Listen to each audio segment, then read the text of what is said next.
भूतिया स्कूल एक भूतपूर्व कहानी। कहानी एक छोटे से गांव के एक दूरस्थ स्कूल के चारों ओर घूमती है, जो रात को अपनी भूतिया कहानियों के लिए मशहूर था। यह स्कूल किसी जंगल की घातक शोर शराबे से दूर था और इसे एक पुरानी भव्य बुनियादों वाले इमारत ने अजीब बना दिया था। इस स्कूल में पढ़ने वाले बच्चे रोज सुनते थे कि इमारत में रात को अजीब अजीब आवाजें सुनाई देती हैं और भूतिया होने के कारण यहाँ कोई भी रहना नहीं चाहता।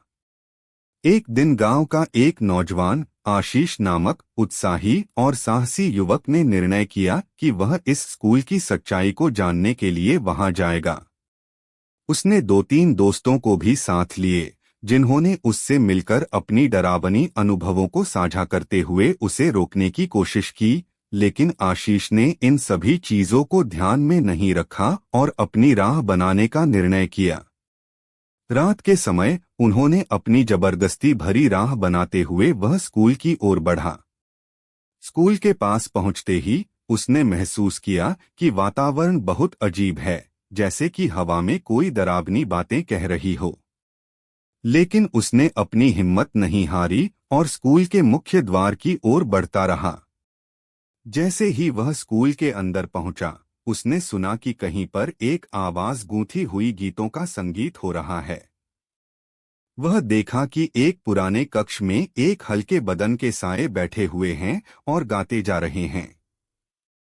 आशीष ने उनकी ओर बढ़ते हुए कहा, "कौन हो तुम?" परंतु उनका कोई जवाब नहीं था। जैसे ही वह और आगे बढ़ा, एक और आवाज सुनाई दी, बच्चों की हंसी, जैसे कोई खेल रहा हो। लेकिन स्कूल खुद ही बंद हो गया था और रात का समय था, तो यह सब कुछ बहुत ही अजीब था। एक और कमरे में वह एक और आवाज सुनता है, एक बच्चे की रोने की आवाज। वह चुपचाप उस कमरे की ओर बढ़ता है और देखता है कि वहां एक छोटे बच्चा है जो रो रहा है। आशीष ने पूछा, "तुम यहाँ क्यों हो? और यहाँ कौन है?" परंतु उस बच्चे ने उसका कोई जवाब नहीं दिया और सिर्फ रोता रहा। इस बीच उसने एक पुराने किताब को देखा जो एक मेज पर रखी थी।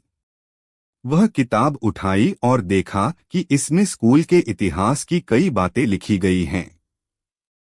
इसमें लिखा था कि कई सालों पहले इस स्कूल में एक भयानक हादसा हुआ था जिसमें कई बच्चे जान से मारे गए थे। आशीष ने किताब पढ़ते हुए जाना कि स्कूल में एक भूत बसा हुआ है, जो रात के समय अपनी भूतिया दुनिया में रहता है। वह उस किताब में पढ़ा कि उस भूत ने किसी को बात नहीं कहने का निर्णय किया था और वह उस स्कूल के बच्चों के साथ खेलता रहता है ताकि उनकी आत्मा को शांति मिले।